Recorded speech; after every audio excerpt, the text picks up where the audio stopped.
Bom dia, graça e a paz de Jesus ao seu coração. Hoje eu gostaria de estudar um pouquinho sobre os nossos relacionamentos. Eu queria falar um pouquinho sobre casamento. Não é um tema que a gente estuda muito, né? Mas é um tema muito necessário. Porque nós sabemos que a família, ela foi constituída por Deus, foi projetada por Deus e ela é de suma importância. E o nosso relacionamento conjugal, ele é assim, precisa ser cuidado, precisa ser alimentado, precisa ser trabalhado todos os dias. E existem algumas coisas, né, que a Bíblia nos ensina e que nós devemos aplicar no nosso casamento. Então, hoje eu queria falar com vocês sobre 6 coisas que você nunca deve deixar acontecer no seu casamento, tá? Uma coisa que a gente precisa entender que começa sempre em mim. Eu não mudo ninguém. O que acontece é que eu posso mudar por meio da palavra de Deus, por meio da ação do Espírito Santo na minha vida. Quando eu me coloco e me proponho a buscar essas mudanças, o Espírito Santo ele vai agindo em nós, né? Vai trabalhando e nós vamos mudando. Conforme nós mudamos, as pessoas que estão à nossa volta, elas vão percebendo essas mudanças e isso vai tendo um impacto na vida de cada um. Então a gente precisa entender isso, porque às vezes a gente vai falar em casamento, fala assim, meu marido precisa mudar nisso, precisa mudar naquilo, naquilo outro, como é que eu faço para mudar? Ninguém muda ninguém. Só quem muda a gente é o Senhor, porque Ele trabalha lá dentro. Que as mudanças elas vêm de dentro para fora, mas nós cooperamos quando nós agimos de acordo com a palavra de Deus. Para que Deus trabalhe no coração do nosso marido, para que Deus trabalhe no coração da esposa, nós cooperamos quando nós vivemos aquilo que foi estabelecido por aquele que estabeleceu o casamento. Então eu vou falar hoje 6 coisas que nunca devem deixar de acontecer no seu casamento e no meu casamento. E às vezes a gente dá umas escorregadas, né? Então vamos lá? Primeira coisa, a Bíblia diz em Efésios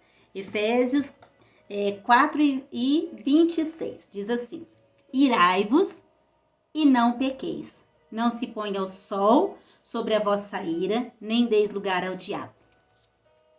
Então, a primeira coisa que ele fala é de ficar irado, ficar bravo, né? Alguma vez você já ficou assim com seu marido? Eu não, imagina, nunca, né? A gente fica, de vez em quando, nossa, sobe assim, né? Ainda mais quando você já tá nervoso com alguma coisa, aí a pessoa vem e te fala, porque a gente acha que porque a gente é casado a gente pode falar tudo que a gente quer falar. E aí, o que que acontece? Sobe aquela ira, né, santa? Sobe aquela ira e aí você acaba falando coisas que não deve, acaba fazendo coisas que não deve. E a Bíblia fala, irai-vos, é normal às vezes sentir isso, né? Ficar nervoso, só que não pode pecar. Então, uma coisa que nunca pode acontecer, e você tem que tomar muito cuidado com isso, é que os dois fiquem zangados e bravos e nervosos ao mesmo tempo. Mas como que a gente faz? Porque o outro fala, a gente quer falar mais alto, aí a gente fala, o outro quer falar mais alto, e aí a gente vai só piorando a coisa. Então, a ideia é que nunca fiquem zangados ao mesmo tempo, porque senão vai dar briga. Então, se você perceber que a pessoa está muito nervosa, muito irada, cala. Calma o seu coração, faz uma oraçãozinha, conta até 10 e fala, Senhor, me ajuda, deixa o outro ficar bravo, deixa o outro falar, não fala, não é hora, não vai adiantar, porque na hora que as pessoas estão nervosas, que elas estão iradas, elas não escutam, elas não vão te escutar, e aí a gente quer o quê? Porque assim, porque a pessoa não tá nem te ouvindo. Então, acalma você que não tá irado naquele momento, deixa o outro falar tudo que ele tem para falar. Se você tiver paciência, aí no outro dia, num outro momento, mais tarde, a hora que a coisa acalmar, você chama vamos conversar. Então, aquela hora a gente estava um pouco nervoso, um pouco exaltada, eu resolvi ficar mais calada, vamos conversar sobre isso? Vamos conversar sobre o que aconteceu? Então, nunca fique. Lembre disso. A hora que você vê o outro zangado, fala, eu não posso ficar zangada nesse momento. Eu não posso ficar zangado nesse momento. Acalma. Porque se os dois ficarem bravos, irados no mesmo momento, vão acabar pecando. Porque vão acabar brigando e falando coisas que não convêm. né? A segunda coisa que nunca pode acontecer no nosso casamento é esquecer as horas felizes e os momentos de alegria. Lamentações 3:21 fala assim: eu quero trazer à memória aquilo que pode me dar esperança. E aí a gente esquece. Quando a gente começa a viver um momento difícil no casamento, a gente só consegue ver o defeito do outro, ou não? Porque geralmente a gente não tem muitos, né? A gente fala, até sei que eu tenho mais fulano. A gente esquece das coisas boas, a gente esquece dos momentos alegres, a gente esquece de como a gente já foi feliz com aquela pessoa.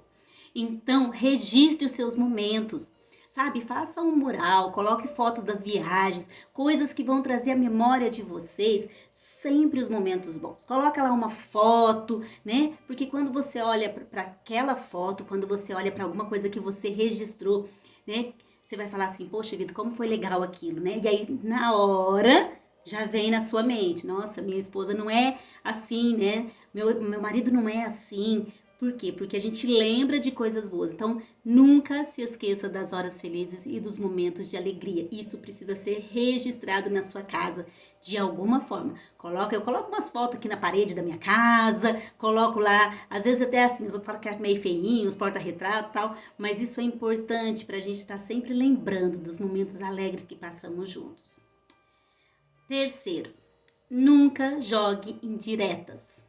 Efésios 4:15 diz assim: longe disso, seguindo a verdade em amor, cresçamos naquele que é a cabeça, Cristo.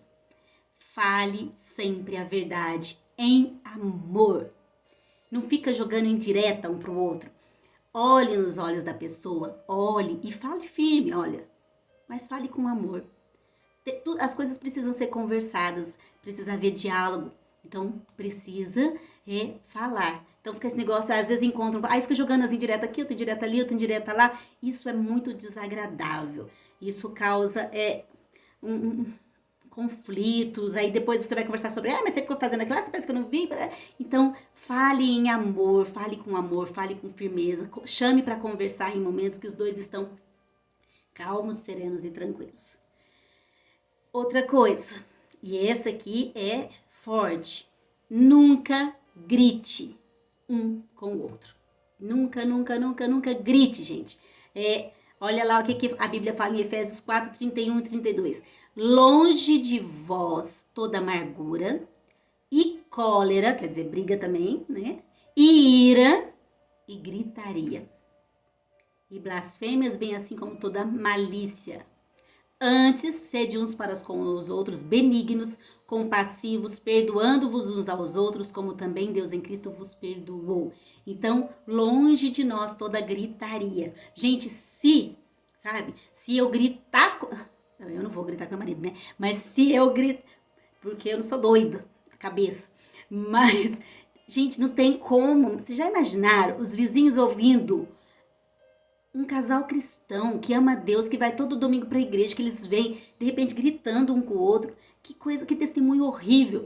Outra coisa, imagina, quando eu grito com alguém, eu estou desrespeitando essa pessoa, né? E tem que ter respeito, tem que ter amor. Eu acho que a gente não pode gritar com ninguém, muito menos com uma pessoa que a gente ama, que a gente escolheu para passar o resto da vida. Então, longe de nós isso. Isso não é papel de cristão. Nunca, nunca, nunca grite. Converse. Chegue e converse, sabe? A gente precisa entender que a gente tem que engolir sapos largados, né? E arrotar flores. É assim que é a vida do cristão. O cristão, ele tem que fazer diferença nesse mundo. E se nós formos viver com gritaria, nós não estamos fazendo diferença. Se a gente for viver com gritaria, com briga, com cólera, com amargura, que diferença tem você daquele outro casal que vive assim? Você que é um filho de Deus, que conhece a palavra de Deus, então nunca grite com seu marido, nunca grite com a sua esposa, nunca.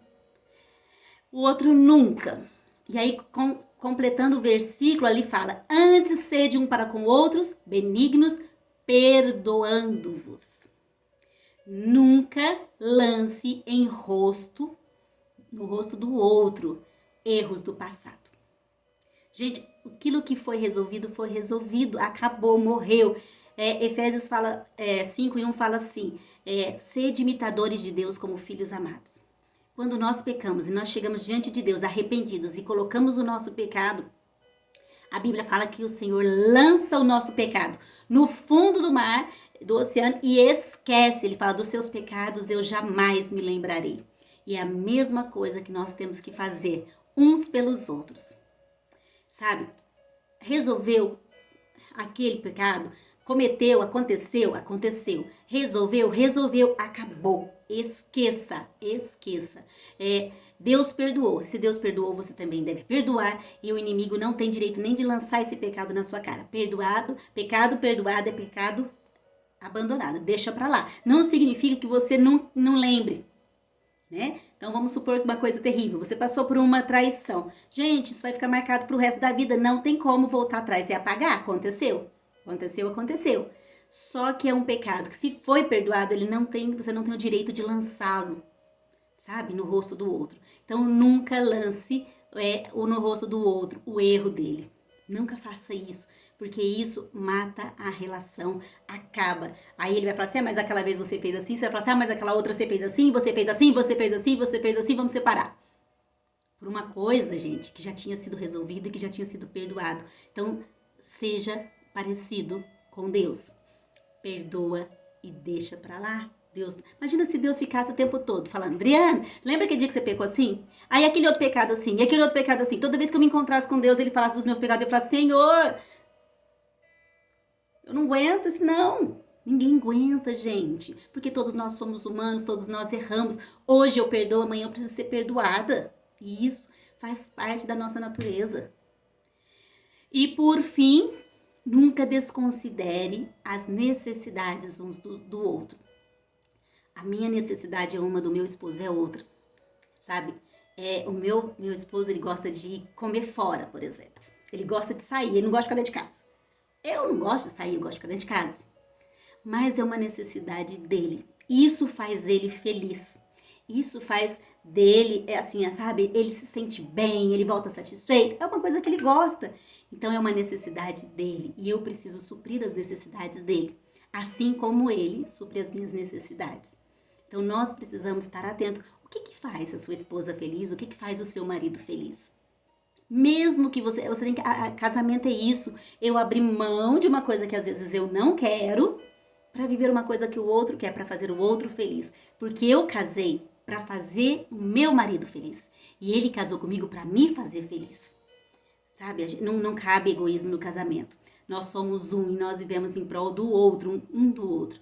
Então, eu preciso ver quais são as necessidades. O que faz falta para ele, o que faz ele feliz, né? E aí, eu tenho que suprir as necessidades. Cuidar dele e ele cuidar de mim. Então, vamos lá para os 6 nuncas. Nunca fique zangado ao mesmo tempo. Acalma o seu coração, engole aí o sapo e fica quietinho, depois vocês conversam. Então, nunca fique zangado ao mesmo tempo. Nunca se esqueça das horas felizes, nunca use indiretas, nunca grite um com o outro, nunca lance o erro do outro no rosto e nunca desconsidere as necessidades uns dos outros. A vida cristã começa dentro de casa. A vida cristã começa dentro de casa, dentro da nossa, sabe, da nossa realidade. Não é só ir na igreja no final de semana, não. Isso aí é religiosidade. Tem que ir, mas se for só isso a sua vida, se você for crente e filho de Deus só lá dentro da igreja, me desculpar, mas tem alguma coisa errada aí. O Senhor nos chamou, nos salvou para que nós tenhamos uma vida realmente de integridade, uma vida cristã, da hora que você acorda à hora de dormir. E aí é importantíssimo que dentro do seu lar você comece a viver aquilo que Jesus te ensinou. É aqui que você começa a ser um pequeno Cristo, né? Um cristão de verdade. Então, olhe para o seu casamento, comece a fazer a sua parte para que talvez o outro não vá fazer. Escute esse devocional com ele, mande para ele, fale, escuta, amor, por favor, né? E comece a melhorar nos pontos que precisam ser melhorados, né? E se não tem jeito, pede ajuda, né? Às vezes a gente precisa de orientação para que a gente corrija alguns pontos do casamento. porque às vezes a gente acha que tá acertando e tá errando. Então a gente precisa, pede ajuda. Existem pessoas que são estudadas para ajudar nessa área, tá? Então que a graça de Jesus e o amor do Pai, a comunhão do Espírito esteja com você nesse dia, com a sua família, cobrindo vocês com toda sorte de bênçãos espirituais. Amém?